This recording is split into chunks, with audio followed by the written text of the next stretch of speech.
Welcome to The Last Track, where we help people showcase the last track of their life story in their final wishes. I am your host, Brian Norris, the co-owner of Bateman Funeral Home in Newport, Oregon. Just like a song can bring you back to a day, a time, and a memory, so too can a well-planned service.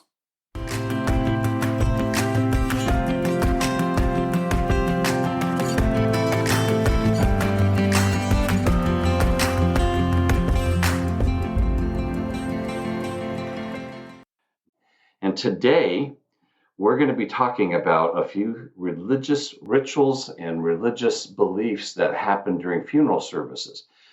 Make sure you share it and pass it on to other friends if you think that they might be interested in it as well. Let's first start with Buddhist. Now, this is not going to be at all completely in depth. This is just going to talk a little bit about it. Buddhist rites that they have at services. And most of these are things that we do here in Oregon, and we've done them up in the Portland area. We've done them down here on the coast. They can vary from place to place just a little bit, but just know that this is something that would, if you were to walk into a Buddhist service, what you would see. One of the first things that you would see is going to be a mat. This particular mat is red and yellow. It's a beautiful big mat. It actually is placed in front of a table, and then people will come and kneel on a mat, and they'll say their prayers, and I'll talk a little bit about what they're praying to and what they're doing. This mat is one that we use here, and here on the coast, and I've seen it used up in the Portland metro area in Portland as well, and we lay it down on the ground. We have the individual on the other side of the mat, as well as a table. And on the table, and a lot of times you'll see two different tables, but on the table, you will find in front of the person generally a large picture of that individual that's passed away. And you'll see that large picture there. Next to the picture, you might find a plate. And on that plate will have fruit or rice or some type of a food offering. And that food that's going to be on that plate is for that individual. And it's an offering. And if you're going to do a 2 or a 3 day, like a multiple day viewing, at the end of each day, that food is taken away. And there'll be new fruit or vegetables or rice or that type of thing placed on that table. Also on that table, you're going to find some incense. And I'm not going to say the name of it other than it says joss stick at the bottom. And this particular incense is one that is very popular and is used in Asian services. And each one of these incense is kind of a yellow color with red. And it has a very particular odor to it. And so once you've smelled this incense being burning, you will never forget it. It's nice, and it permeates through the chapel. And honestly, it might even stay for 2 or 3 or 4 days in the chapel. We had a service here recently where we burned incense that was here. And it was kind of a wonderful thing. I'd opened the back door to come into work, and I could smell it just coming through the back door, and that was after the weekend. The incense will be a lot of times placed where it will have a plate at the bottom of some sort to catch the ashes as the ashes burn down the incense. Sometimes, and up in the Portland area, we would have a large bowl, and we could place the incense. It would be lit, and then it would be placed into the rice bowl and was held in the rice bowl so that you could have multiple incense burning in that rice bowl. That was a good way of doing it. That way, multiple people, as they come in, they would kneel on the mat, and then they would light the incense and place it there for the individual. The other thing that you'll find on that table would be some sort of a candle holder. And most of the time, they had red candles. And so you'd have a brass or you would have a glass candle holder and a red candle placed on it. And most of the time there was two, one on either side of the picture, and they could light both of those candles. Those candles were on that table with the photo of that individual. Sometimes you'll also find offerings. Maybe family would bring in new robes for a monk, and they would place that under the table as well as part of an offering for the individual that's passed away, and then it would go to that temple who's conducting the services. The other table that you would find in there will have a picture or a figurine of Buddha on the table, and then the exact same thing on that table will be there, which will have, again, a candle holder with the red candle. It will have a bowl for food offering, and there'll also be some sort of incense holder to place incense in and light those incense. And that's kind of what you'll find at a Buddhist service. You might arrive at the same time that they might have some monks in there saying prayers, as well as have a little drum, a little knocker, and you'll never forget it. You'll hear a as they're doing the knocking while they're also saying prayers. And they'll have it either in a sing-song manner, and it's beautiful once you've heard it, or you'll hear it just with the prayers being chanted. And it's a beautiful thing to witness. It's a beautiful thing to participate in. You may also find during a service, you might also find a rope that's in the casket that comes out of the casket and is laying across the laps of the monks. And you might see that as well. Not going to get into all of the religious beliefs, and those are things that you can look up as well. But don't be surprised if you see that, as well as there may be a number. There might be 2 or 3 or 4 or 5 monks that are there.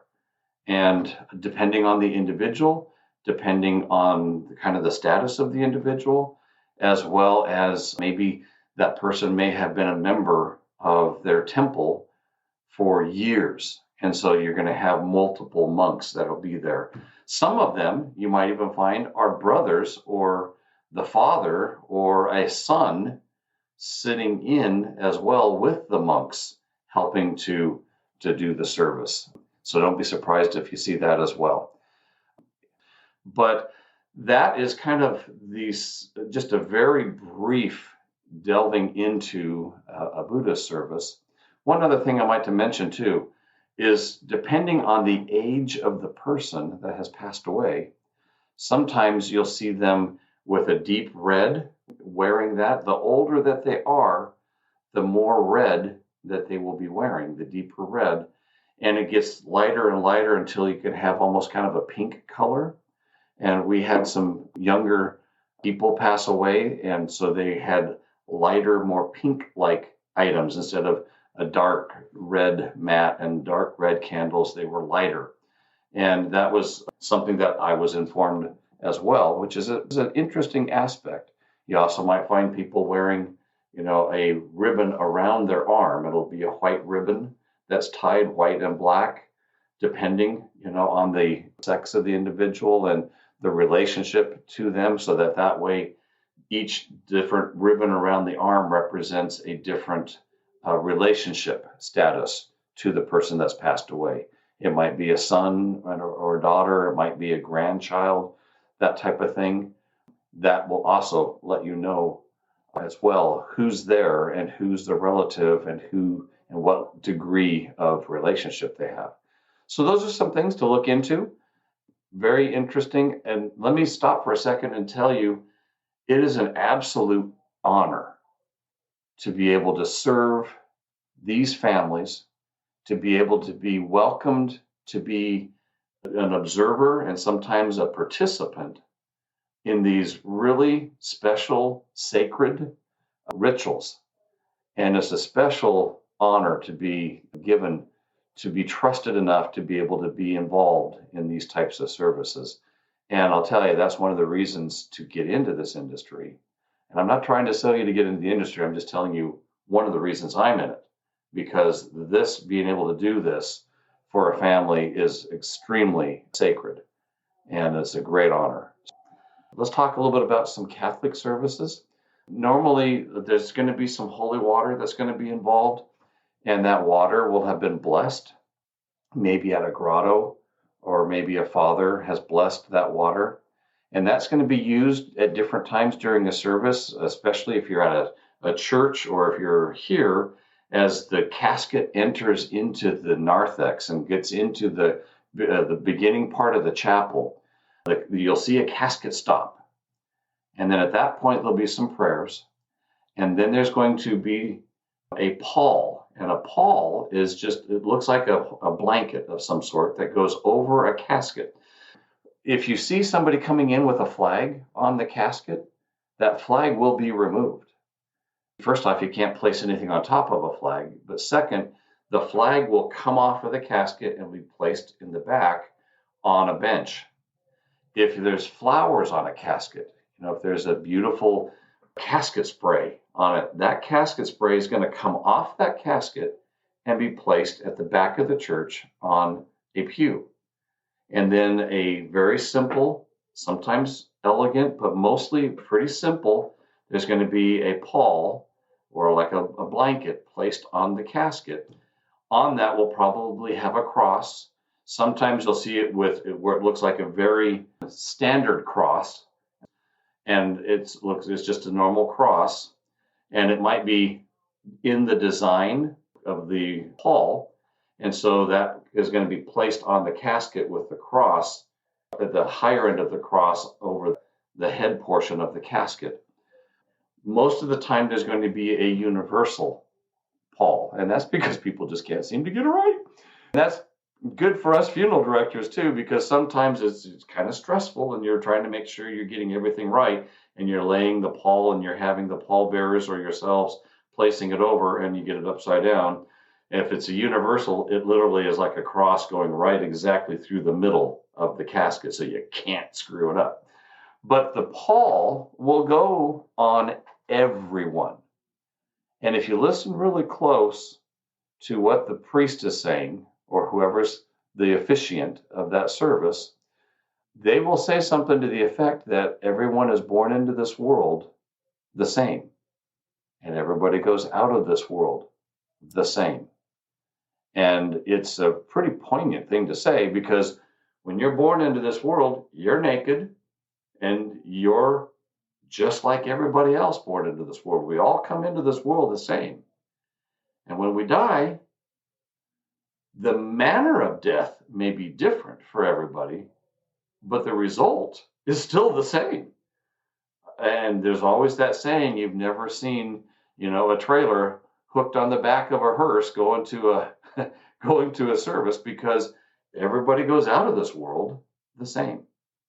And so that is a beautiful lesson that is taught to everybody that's attending that service. You'll also find a crucifix in a Catholic service is going to be a little bit different than what is considered a Christian cross. The Christian cross is a very plain cross. Maybe wood, might be metal, that type of thing. A crucifix in a Catholic service, and it has on the top, it says INRI at the very top, which is going to be written in a different language. It stands for something different. But then there's going to be Jesus that's actually hanging on the cross as well. And that is a very, very traditional Catholic cross.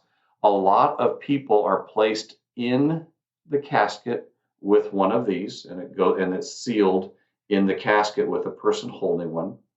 The other thing that may be is during the viewing portion and during the rosary portion, this cross may have been placed in the casket up in the top portion of the casket, and it would be sitting there. And at the end of that, generally at the end of the rosary and the end of the viewing, the funeral director or somebody will remove this cross, and then the priest will bless the cross, and then we would present it to the family, possibly the widow or the widower, or the son or daughter or the family member that's representing the deceased, and they would receive the cross. And they can have that in their home to remember that person by. And a lot of times they ask us if we just leave it in the casket with the person as well. You'll also find in a Catholic service, you'll see some beads, and these are rosary beads. And generally, they can be of any different color. They could be wood, they can be pearl, they could be all kinds of different things, but they will have the beads, and each one of these stations here has a meaning. So when you've heard the term pray the rosary, well, as the person is praying at the rosary, praying for the individual, praying the rosary, and they're going through and they're saying Our Fathers, the different prayers that go at each one of these stations. So when you pray the rosary, you pray the rosary, and each one of these things has a stopping point so that you're saying different prayers and you're talking about different things. And at the bottom, you have, in most rosaries, not all, but in most rosaries, you'll have the Virgin Mary or La Señora de Guadalupe, or you'll have some representation at the end of the rosary. The praying of the rosary will happen prior to an actual mass, funeral mass. A lot of times they do the rosary the night before, or they do it just before the funeral mass. A lot of times we'll do it right just before noon, the noon mass, and then it just gets incorporated into a regular mass, and then they do the different portion where they will bless the casket, they'll use holy water, they'll use some incense, some smoke around the casket, and that's what will take place in the Catholic service. And many, many, many, many times, the personal rosary that was maybe the favorite of the grandma or the mother or the father or that type of thing will be placed in the person's hands if they're being buried, and they'll be placed in his hands in the casket. So we've talked about a lot of different things. We've talked about Holy Communion as well, that will take place during the Mass. That generally, as you're going through a funeral Mass, they will have and offer Holy Communion to the family members of the decedent, as well as the rest of the congregation that may be there present. We have coming up right now, we're going to talk just briefly about Jewish rituals and traditions. And again, if you have more questions, you can always reference this. I'm sure if you were to just Google it as well. In a Jewish service, there's going to be a few things that people need to think about. There's going to be some timelines, and you'll want to meet some of those timelines. Sometimes it's 3 days. And that can be a challenge if, depending on the manner of death, and you're working through coroners and MEs and everybody else, there can be some challenges. If they're going to be buried, say a lot of families opt for that option, there may be some requirements around the casket as well, because the casket needs to be all wood. And it's called an aron. And it's made out of all wood. There's nothing metal in those caskets. So when you're thinking about hinges and handles and latches and things to close, they may not want that. Sometimes there's the request that also, before they're being placed in the ground, that there's holes drilled in the sides of that casket. And that's to allow the earth to come in, because it's a very natural burial. A lot of times, and most of the time, there's not the option for embalming. So you have some other things, hygiene things around that you need to work with. There may be some prayers. There's the Shiva Society. They will come in and there will be some prayers, and they'll be outside the room of where the person has been placed. And so again, there's some coordination and things that need to take place there. There's prayer shawls. There's different readings and recitings of the Psalms that takes place. So there's a number of different things as you're working through them, and it depends on if they're very traditional Orthodox Jew, if they're a more modern version. We've had a few surprises where it's okay to put them in a metal casket. It's okay to do a cremation, and it depends on the family. So if some of the family are extremely traditional and they want that tradition, then you go through those steps to try to make sure that those things are available for that family as much as you can. We had a situation down here where we had a person that was requesting to have some Jewish things done.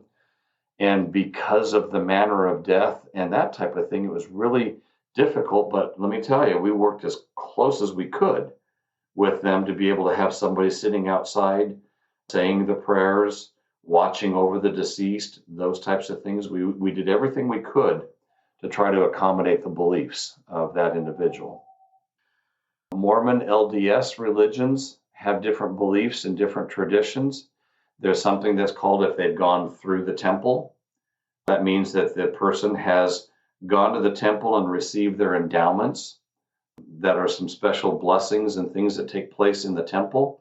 And so therefore they're going to be wearing special religious clothing, not only in interior clothing like underwear, but there'll also be some exterior clothing that they may want to be buried in, depending on if they're active members or not, depending on if the family wants to have those robes placed or not. And there's different things that they're going to be doing. Usually the elders will come in and dress the men. The women will have the sisters come in, the Relief Society, and they'll address the women. And then there can be viewings, and they would be either placed in a casket.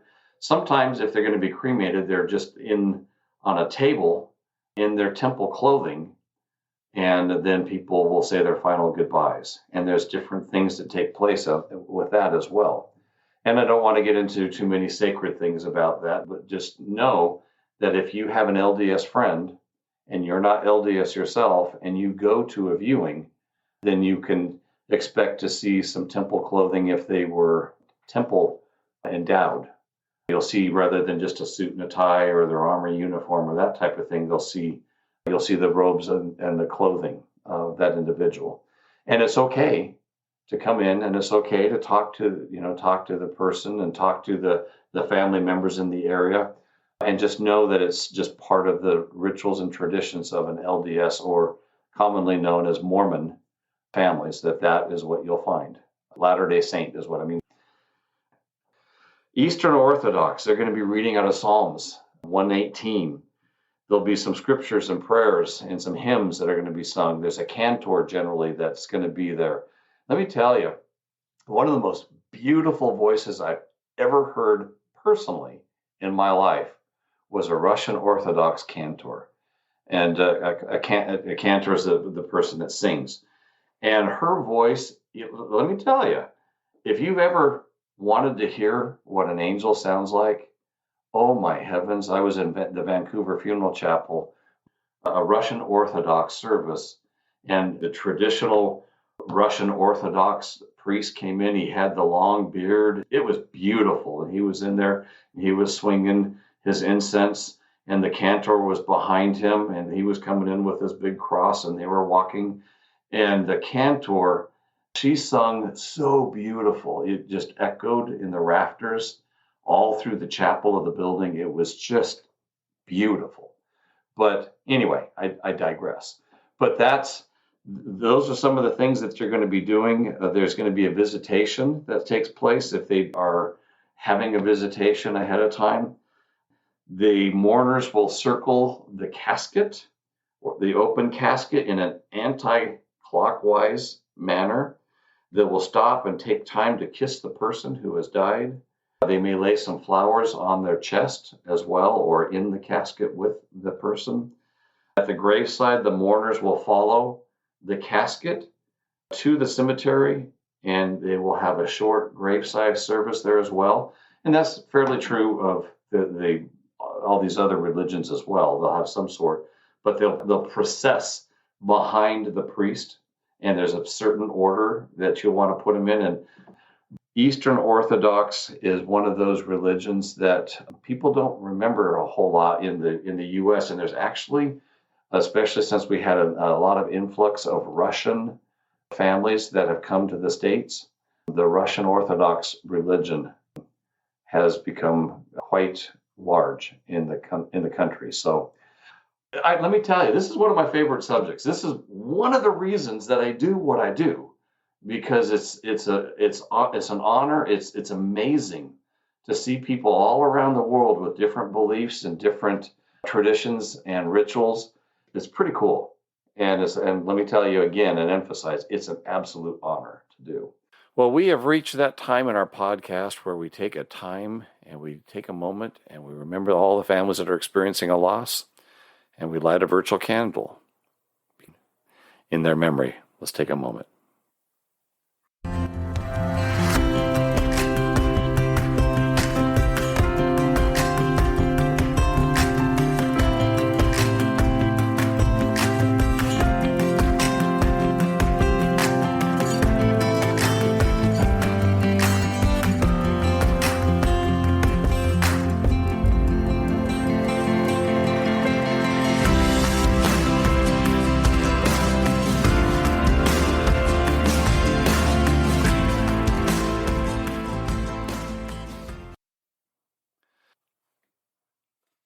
Well, we've covered a whole bunch of stuff. If you have any questions and comments, please send us an email at info@batemanpacificview.com.